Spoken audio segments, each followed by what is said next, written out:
Have you ever caught yourself spiraling? Like one bad thought leads to another, and before you know it, you have convinced yourself that everything is falling apart.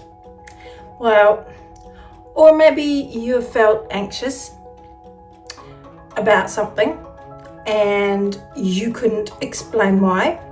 You just felt it deep in your chest, which is common when you have anxiety.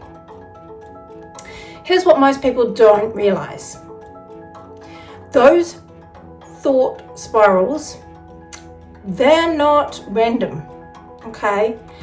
They follow a pattern, and once you understand those patterns, you understand actually what it changes. And that's exactly what cognitive behavioural therapy is, or known as CBT, or that it's all about that concept really. So today I'm going to walk you through the full picture of what it is and the core techniques you can use on an everyday life on your own.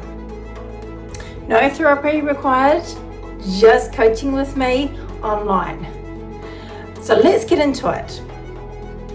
So, what exactly is CBT? That's a good question, isn't it? Cognitive behavioural therapy is one of the most well-researched forms of psychology therapy in the world. And it was in the 1960s by a guy, a psychiatrist named Aaron Beck, who noticed something fascinating about it and working with patients dealing with depression that struggled day-to-day life. He realised that it was just life events that we all face, making people feel bad. It was the way people were interpreting these events. And that's understandable because I've been there myself. And these stories they were telling themselves are negative. So Beck called these automatic thoughts the instant, often unconscious interpretations your brain makes about what happens around you. So really think about it. If it's this way, two people can experience the exact same situation. Say their boss doesn't say hello in the hallway and one person thinks she's probably just a distracted, busy day. Other thinks maybe she's mad at me. I must have done something wrong. Am I about to get fired? That is something that we all do. Even the most simplest, smallest thing we can actually struggle with.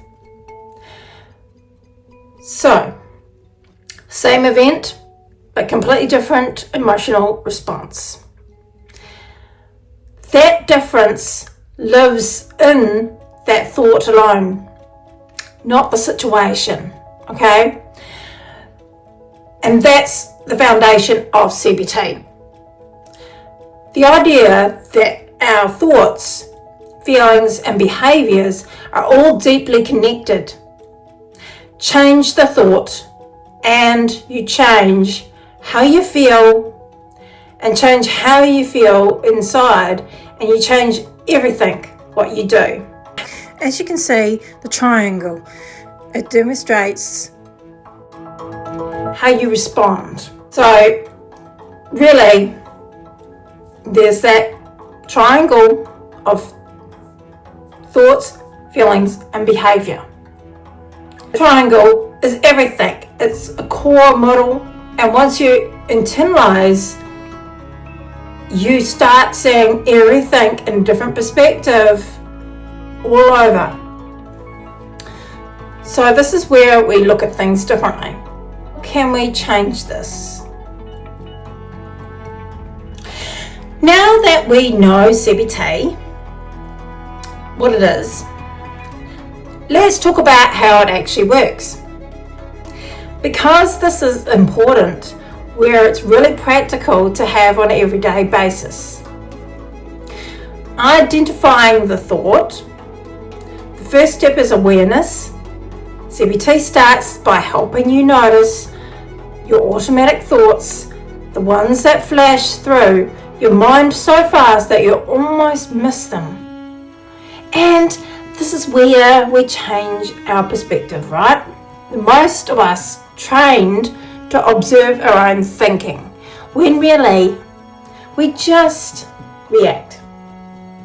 CBT slows that process down to understand it a little more, and reconstructing that question alone, it creates a gap between that trigger and your response.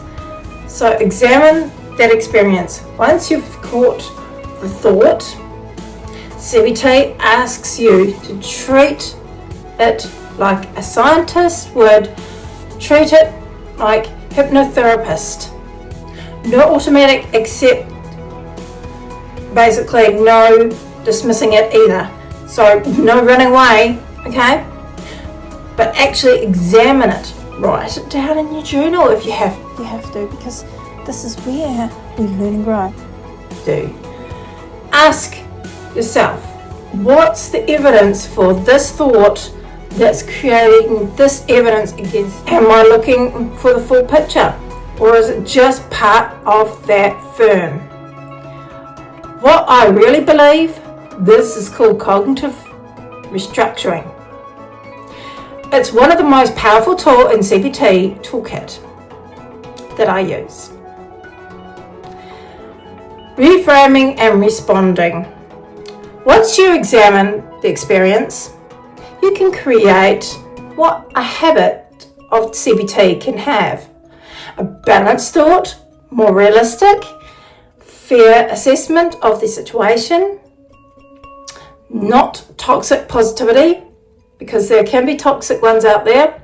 Not everything is fine, but things can be grounded with honesty. Like, I made a mistake. That was just a simple, honest mistake.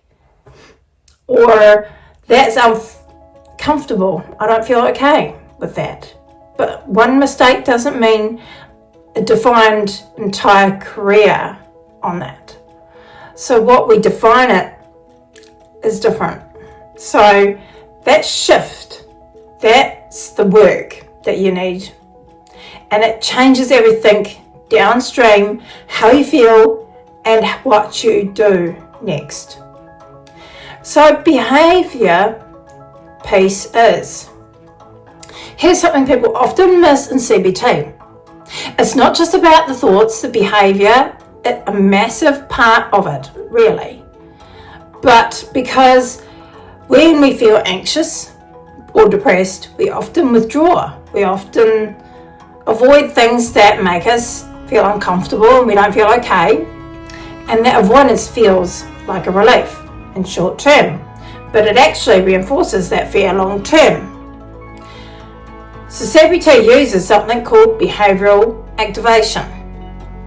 Basically, gently encouraging you to do things you've been avoiding. So when motivation isn't there, because action often sometimes comes from motivation, not after, these things can be challenging. Like, I'm doing media at a church, and when I do that, I'm totally in a different position than I expected. And I'm learning, I'm growing, I'm becoming a different person in that situation. And that makes me more confident in myself because I've learned something valuable that I can use in the future.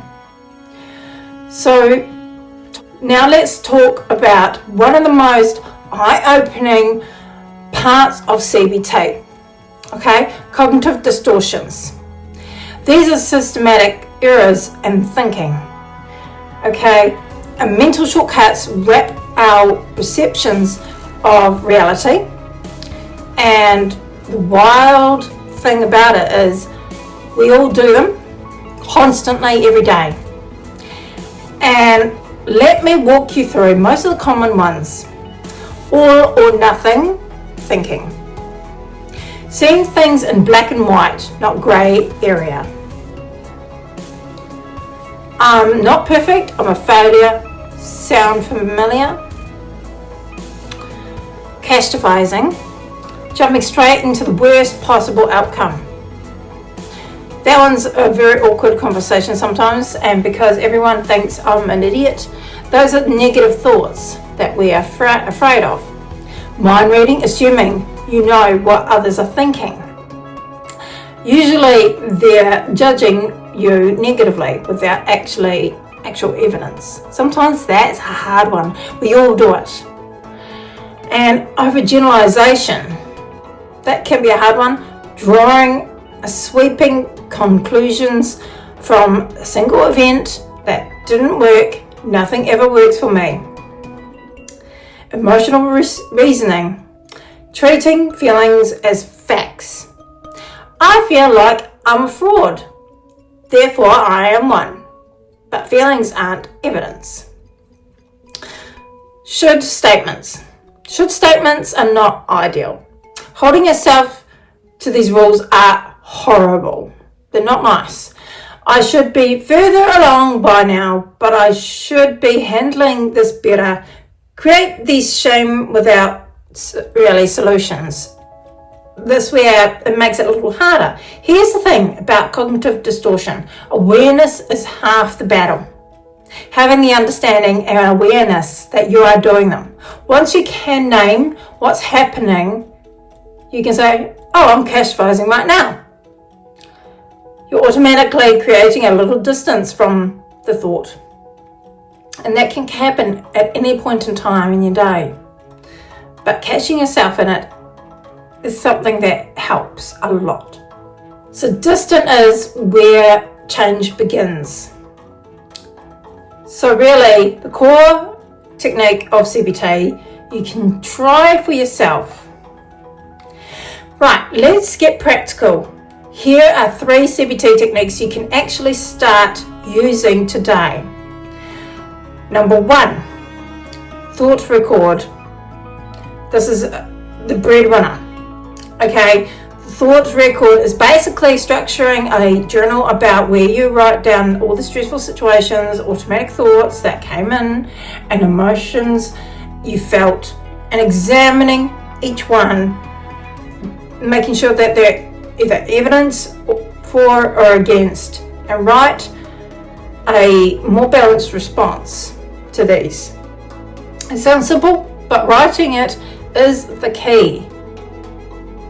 And there are sometimes, externalization of the thought, and that can be a really battle. But getting it out of your head onto paper will help that area, making it easier to evaluate the objectively. Considering like a free thought record template in any kind of situation you can use. So behavior experiments. This is one of my favorites. A behavioral experiment is when you test out a belief by one actually, doing the thing that you're afraid of, and observing actually what happens versus to what you predict. Yeah, I experienced anxiety when I did do the media, and it's not easy because you're doing something different to what you expected. And you get anxiety a little from it, and that's to be expected because the expectations you're afraid of. You're not sure how to approach other people, especially when they consider you not how they expected you to be. And that can actually cause you to feel uneasy, but you'll overcome it eventually. So you believe that speaking out in a meeting always goes badly. Well, that behavioural experiment might be speaking up once in the meeting, just once at least, and then check it actually, did it go bad, that I feared all that? And the answer is no. And that real world data is more powerful than internal argument with yourself. And this is stop technique. So 1, stop, pause what you're doing. 2, take breath. And O, observe. And P, proceed. Choose how you want to respond rather than reacting automatically. So that tiny pause, stop, breathe, observe, proceed can interrupt a pattern that brings running into autopilot for many years. And this is a crucial one, especially when you actually have been through trauma and your automatic pilot comes in. And this is something I've had to learn myself. And basically, this is going to be a challenge for all of us. Here's what I want you to take from this video. CBT isn't about just positive thinking, pretending everything's okay. It's about developing an honest, curious relationship with your own mind. It's about noticing the automatic stories that you tell yourself on an everyday basis and learning to question them. That's a skill. That's like any skill. It gets stronger and more practice with it. And you don't have to be in therapy to learn these tools in general.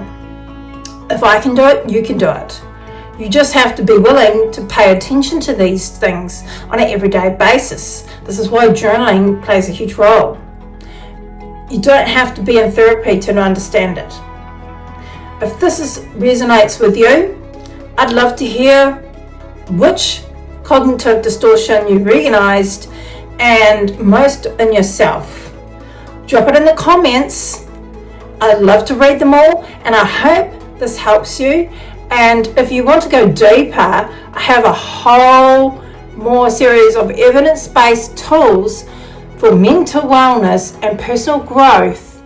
Link in the descriptions, and subscribe to whatever you find me on social media and on YouTube.